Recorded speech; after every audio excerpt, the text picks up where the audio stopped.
अस्सलाम वालेकुम सर भाई। आज आप हमारी इस महफिल में शामिल हैं। उसामा भाई की जगह बहुत बहुत शुक्रिया कि आपने हमें टाइम दिया। मतलब उसामा भाई नहीं है तो फिर मुझे मौका नहीं नहीं सर, आपका टाइम बहुत इम्पोर्टेंट है और आपके तज्जिया आपको पता है कि बहुत इम्पोर्टेंट होते हैं वैसे ही। तो आज आपने हमें टाइम दिया और ये ज़र्फ़ है आपको, हम बहुत मशकूर हैं आपके कि आप यहाँ आए। तो आज का डिस्कशन शुरू करते हैं। सदर भाई, आप कुछ सवाल पूछ रहे थे मुझसे। जी, प्रेसेंट 20 जो कि गॉड सिटी के नाम से जाना जाता है, इसमें 500 गज के प्लॉट है। इन फ्यूचर के साथ क्या फीचर देख रहे हैं इसका? सही। अच्छा, मैं थोड़ा सा गॉल्फ सिटी का आपको एक बैकग्राउंड दे दूँ, एक इंट्रोडक्शन दे दूँ कि ये किस तरह लॉन्च हुआ था और क्या है बेसिकली, और ये क्या इसका इंफ्रास्ट्रक्चर है।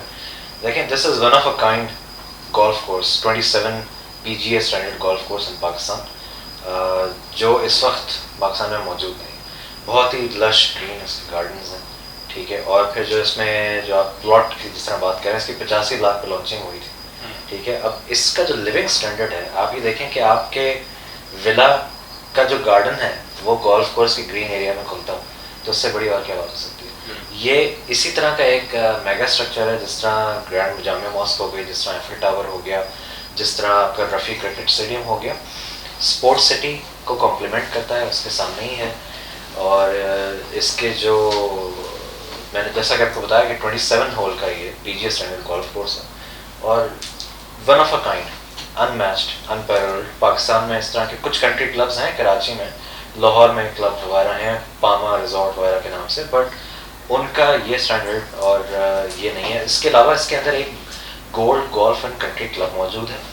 उसके अलावा जो आपने एक ग्रे स्ट्रक्चर देखा है, एक होटल का ग्रे स्ट्रक्चर रेडी है। There is Hyatt agency, Bahria group का उनसे कॉन्टैक्ट हुआ हुआ है कि हयात होटल्स के होटल जो हैं वो यहाँ पे लॉन्च होंगे। तो इन फ्यूचर आप देख सकते हैं कि जो लोग वहाँ आके रिहाइश पजीर होंगे, उनको क्या फैसिलिटीज़ मिलने वाली हैं, क्या उनका पीस ऑफ माइंड होगा, कितने सुकून में वो वेल प्लान कम्युनिटी में, वेल गेटेड कम्युनिटी में अपनी ज़िंदगी बसर करेंगे। और जो फॉरेन इन्वेस्टमेंट वहाँ आएगी और जो फॉरेन मीडिया से जो कवरेज मिलेगी और जो पाकिस्तान का नाम रोशन होगा और जब वहाँ टूर्नामेंट शुरू होंगे, होटल आबाद होगा, तो it's a big thing for future. आपका क्या ख्याल है सर भाई इस बारे में? देखिए, जो गोल्फ सिटी है जो वो बहरिया टाउन का ये एक शाहकार है। मतलब इसको बाकी प्रीसेंट से या बाकी बहरिया टाउन के जो प्रोजेक्ट्स है, जैसे पैराडाइज है, OBT के हम बोलते हैं, स्पोर्ट्स सिटी है, उनसे इसका कोई मैच नहीं बनता है। और हमारे कुछ दोस्तों की तरफ से ये था कि हम कंपैरिजन भी करें बाकी जो प्रीसेंट्स हैं जिनमें 500 square yard, specially 500 square yard की यहाँ पर डिमांड भी ज़्यादा है और उसकी इन्वेंट्री भी ज़्यादा है। वैसे तो गोल्फ सिटी में 1000 स्क्वायर यार्ड प्लॉट्स भी हैं और 2000 भी हैं, बट वो बहुत लिमिटेड नंबर है। तो मेजॉरिटी जो है वो 500 स्क्वायर यार्ड के प्लॉट्स की है। तो उसके कंपैरिजन का भी अभी हम बात करते हैं, लेकिन उस प्रोजेक्ट का मतलब यहाँ से हम अंदाज़ा लगा सकते हैं कि बहरिया टाउन के अंदर OBT के प्रीसेंट्स जो हैं सारे, वहाँ पे 46,50,000 की लॉन्चिंग प्राइस है, जबकि गोल्फ सिटी जैसे आपने कहा कि वो 8.5 बिलियन की लॉन्चिंग प्राइस है।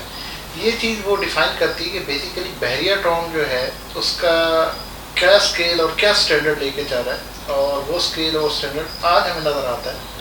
इवन कि अभी वहाँ पे सिर्फ 2 घर बने हुए हैं, आपको शायद आइडिया है, 2000 स्क्वायर यार्ड पे मेरे ख्याल 2 कंबाइन करके वहाँ कोई फार्म हाउस टाइप बने हुए हैं।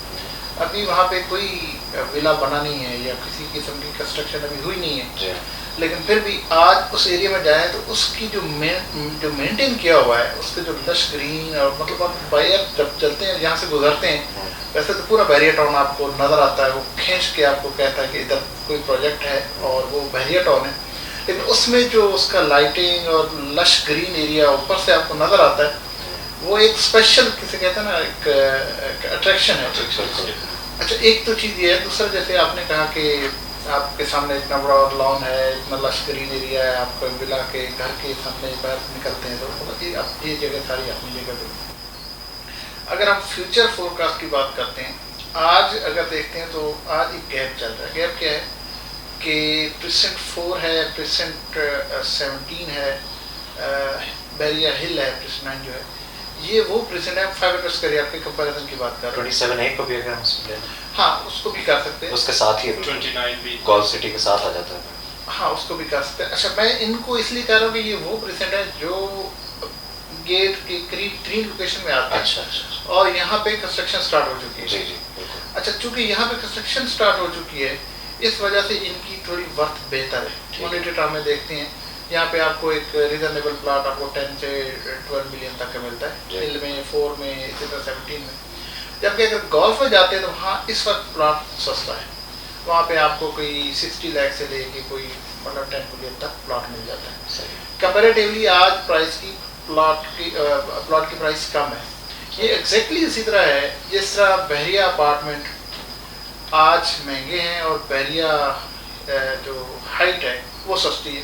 हालांकि बहरिया हाइट और बहरिया अपार्टमेंट का कोई कंपैरिजन नहीं है, कोई मैच नहीं।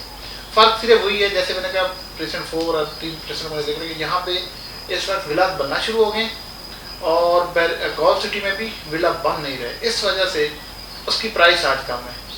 एग्जैक्टली इसी तरह कि बहरिया के जो अपार्टमेंट्स हैं वहाँ पे लोग रह रहे हैं, पोजीशन हो गई है और हाइट में भी पोजीशन नहीं हुई। ठीक है, इसमें कोई फर्क, इसमें कोई वो डिस्कशन ही नहीं बनती इनकी मैच की चीज़। सर भाई सॉरी मैं आपको इंटरप्ट कर रहा हूँ, यहाँ मैं एक सवाल पूछना चाहूँगा। आपने बड़ी अहम बात की कि प्रीसेंट 4 और दीगर प्रीसेंट 17 और बहरिया हिल्स में कंस्ट्रक्शन शुरू हो गई है और वहाँ पे ज़ाहिर है विलास बनना शुरू हो गए हैं, तो क्या गोल्फ में जो कंस्ट्रक्शन नहीं हो रही उसके पीछे क्या रीज़न है?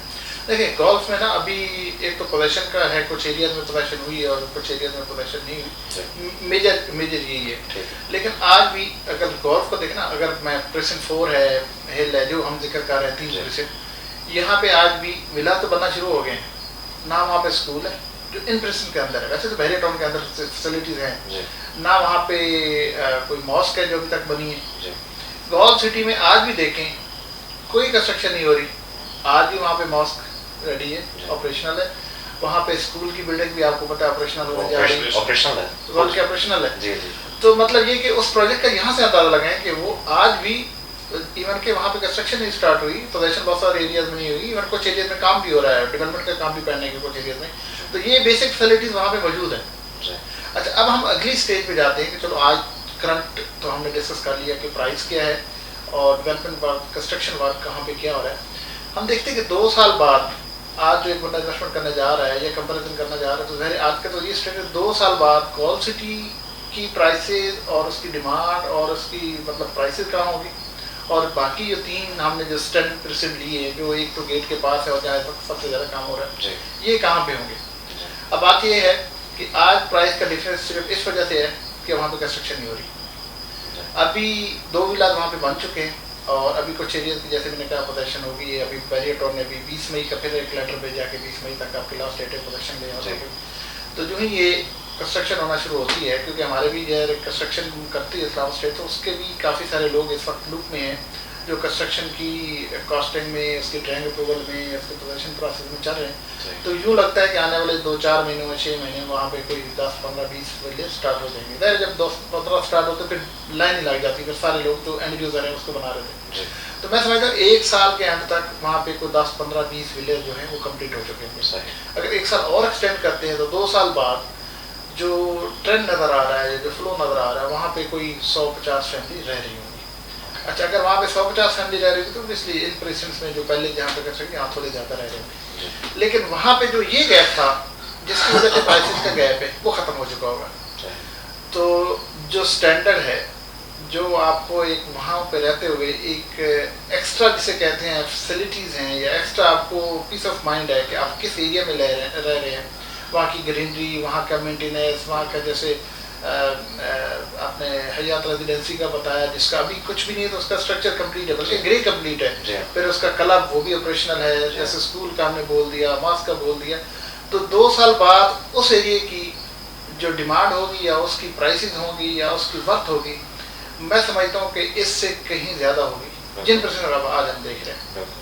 बिल्कुल सही कह रहे हैं आप। अच्छा एक चीज़ मैं आपसे और पूछना चाहूँगा कि जिस तरह ये गोल्फ कोर्स है अब ये कंप्लीट है, ठीक है, तो इसका बहरिया क्या रद्द-ए-अमल है इनका आगे, ये टूर्नामेंट्स यहाँ करवाना चाहेंगे या अभी तक हमने कुछ देखा नहीं कि कुछ ऐसा हुआ, ये इसको अभी सही से मार्केट नहीं कर रहे हैं, उन्होंने अभी बना के इसको बिल्कुल मेंटेन करके they are of course investing a lot of money on it, इसको मेंटेन करना, वहाँ की लाइट्स, वहाँ का वाटरिंग सिस्टम, वहाँ पे जो उन्होंने वो लेक सा एक बनाया हुआ है प्रॉपर, उसको सब कुछ अप टू द मार्क रखना, it requires lot of money, lot of investment.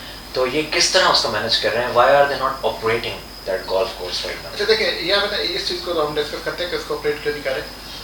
जो हम पहले इसकी खूबसूरती को बात करें, आप इससे अंदाज़ा लगाएं कि अभी ना तो वो उसके ऊपर वो कोई टूर्नामेंट हो रहा है जी, ना उस एरिया में अभी आबादी है, ना वहाँ पे कंस्ट्रक्शन हो रही, फिर भी उसको आज उसी स्टैंडर्ड पे मेंटेन किया जा रहा है, इंटरनेशनल लेवल के जिस तरह बनाया उससे अच्छे तरीके से मेंटेन किया जा रहा है। और ये आज का नहीं है, पिछले 1 साल से इसी तरह मेंटेन किया जा रहा है। आप अभी भी इस वक्त चले हैं वहाँ की लाइट्स ऑन होंगी? हाँ, यस, लाइट्स होंगी और बड़ी हैवी फ्लड लाइट्स जो जैसे उसकी रिक्वायरमेंट है, और वो थोड़ा एरिया नहीं, बहुत बड़ा एरिया है, मतलब उसको मेंटेन करना, और एक अच्छा खासा उसके लिए स्टाफ है और बड़े टेक्निकल लोग हैं जो उसकी ग्रास को, बाकी उसकी जो टेक्निकल चीज़ें सर उसको मेंटेन करते हैं। अच्छा, एक तो चीज़ ये कि हम इस चीज़ को मतलब क्लियर करें कि उसका जो स्टैंडर्ड है उसका कोई मैच नहीं पहले गोल्फ सिटी का। अच्छा, दूसरी चीज़ ये कि उसकी जो ऑपरेशनल उसकी चीज़ें, देखिए 2 चीज़ें ना, एक चीज़ तो ये है कि जो एक स्पेसिफिक एरिया होता है एक स्टैंडर्ड को मेंटेन करने के लिए, उसकी जो जिसे मेंबरशिप बोलते हैं, जैसे कि क्लब की मेंबरशिप है, जैसी गोल्फ सिटी की मेंबरशिप है, बहरिया टाउन जो प्लान कर रहा है वो ये प्लान कर रहा है कि उसकी जो मेंबरशिप है वो उन्हीं लोगों के पास हो जो वहाँ पे रहते हैं। अच्छा, उन्हीं के लिए मैक्सिमम हद तक उसको फैसिलिटेट करें। अगर उस जो गोल्फ सिटी के रेजिडेंट नहीं होंगे, डेफिनेटली उनके लिए भी कुछ ना कुछ उसमें, ऐसा नहीं है कि बिल्कुल ब्लॉकेज है, लेकिन उनकी जो फीस है या उनकी एंट्री है, या जैसे क्लब की मेंबरशिप होती है, तो जो इनिशियल मेंबर होते हैं या जो उसके ऑलरेडी एग्जिस्टिंग जैसे गोल्फ सिटी के अंदर रहते हैं, उनके लिए प्रॉब्लम नहीं होती, बल्कि उनके लिए ही बना होता है। तो आउटर के लिए एंट्री एक बहुत बड़ा चैलेंज होता है। तो बहरिया टाउन में ये इस चीज़ को उसी तरह मेंटेन किया जाएगा कि इसको मैक्सिमम हद तक जो फैसिलिटेट करेंगे उन लोगों को करेंगे जो उस गोल्फ सिटी के मेंबर होंगे, उसके रेजिडेंट होंगे, वहाँ रहेंगे। तो चूँकि वहाँ पे अभी रिहाइश नहीं है, लोग नहीं है, इसलिए उसको स्टार्ट नहीं करने जा रहे, उसको ऑपरेशन नहीं करने जा रहे। बाकी मेंटेन है 100% उसको, जो जो उसकी बेसिक रिक्वायरमेंट्स हैं, मतलब सब कुछ हर लिहाज से रेडी है, ऑपरेशनल नहीं है, उसको एक्टिविटीज इन अदर वर्ड्स नहीं हो रही। तो एक्टिविटीज ना होने की एक वजह यही है कि वहाँ पे वो स्टार्ट इसी चीज़ से लेना चाह रहे हैं कि वहाँ के जो रेजिडेंट है वही उसके क्लब मेंबर होंगे, वही कम्युनिटी बनेगी, वही उसको ऑपरेट करेंगे, और ज़ाहिर जब वो ऑपरेट होगा तो फिर मैच भी होंगे और टूर्नामेंट भी होंगे और डेली एक्टिविटी भी आपको नज़र आएगी। मैं बिल्कुल, आपने सही कहा, मैं आपकी बात से एग्री करता हूँ। जिस तरह मैं मिसाल दूंगा, रफ़ी क्रिकेट स्टेडियम हो गया स्पोर्ट्स सिटी का, और गोल्फ सिटी हो गया, मेरे ख्याल से ये मोस्ट डिज़ायरेबल एड्रेसेस हैं बहरिया टाउन के अंदर एक एलीट क्लास के लिए रहने के लिए, जो लोग समझते हैं कि उन्हें ज़रा इनफरादियत की आदत होती है और एक खूबसूरत किस्म की जगह पे रहने के वो शौकीन होते हैं, एक आसाइश पुरआसाइश ज़िंदगी गुजारना चाहते हैं। तो उस लिहाज से तो ये बहुत ही अच्छी जगह है, और आपने जो एनालिसिस दिया, बड़ा ही खूबसूरत एनालिसिस दिया है, और मैं आपका बड़ा मशकूर हूँ कि आज आप इस डिस्कशन में आए। जज़ाकल्लाह सर, शुक्रिया, आपने मुझे बर्दाश्त किया। नहीं, चलो, अगर आप मौका देंगे तो ज़रूर हम इकट्ठे